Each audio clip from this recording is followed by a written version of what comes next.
As you all know, some changes have been introduced in Cloudflare, and recently my domain expired.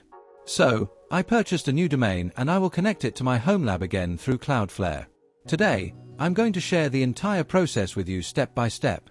Now I'm going to log in to my hosting service provider's portal because one of my domains has expired and I've purchased a new one. So, I need to edit and configure the newly purchased domain.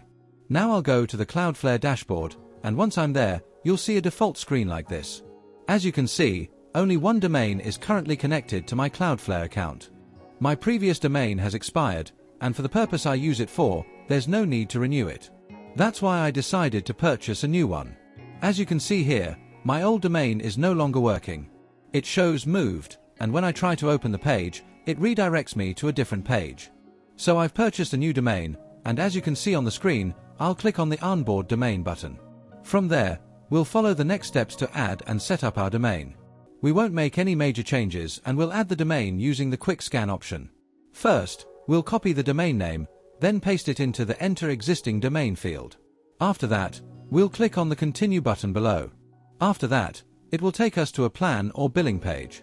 From there, you can select a plan based on your needs. Since I'll be using this for my home lab and not for any large-scale purpose, I'll choose the smallest plan, which is available for free.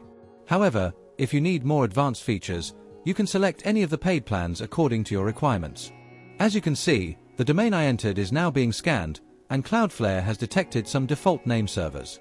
However, these name servers cannot be used to connect my network with Cloudflare. So, Cloudflare will provide new name servers, and I'll need to update and replace them in my domain settings. Now we've moved to our hosting server, and next to my domain name, there is a Manage button. By clicking on that button, I'll change the name servers of my domain. As you can see, I'd like to mention that every domain hosting provider has this option. The layout may look slightly different, but the functionality is the same everywhere.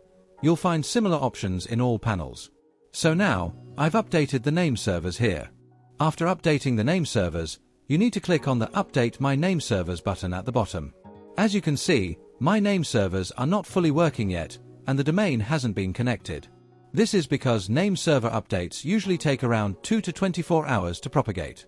So for now, we just need to wait. Once the name servers become active, we'll then see how to connect everything with our home lab. Now, we'll return to the Cloudflare dashboard to verify whether the domain has become active. After checking the server status, we can see that the newly added domain is now active and properly connected. From here, if you wish, you can remove the previous domain at any time. Simply click on the three-dot menu on the far right corner next to the domain name, scroll down to the bottom, and select the Remove option. I'm keeping it for now and will remove it later. Now, we'll go into Zero Trust, then navigate to the Network section, and from there, open Connections. Here, I can see my previous profile. As you can see, my Synology was connected under the previous domain. From here, you can create a new tunnel for the new domain if you want to connect something from scratch. Alternatively, if you prefer, you can edit the existing configuration, just like I'm doing, to update it with the new domain. Both options are available from this section.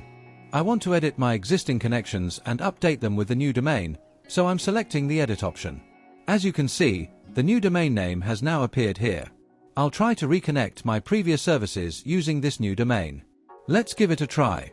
It feels like I've forgotten a few steps since the last time I set this up, but we'll go through it and see how it goes. Mistakenly used HTTPS where I should have used HTTP, which is why I wasn't able to reach the intended page. So, there was another mistake on my part. I didn't include the port number. I should have specified the port number used by the storage server on my network. I've corrected everything now and I'm trying again. Let's see how it goes. As you can see now, the page is loading successfully. The home page of my storage server, specifically the login screen, is now appearing. This really makes me happy, as everything is working correctly. I'm glad I was able to set this up properly, and I'm sharing the entire process with you so that anyone facing similar issues or looking for a solution can learn everything from a video like this.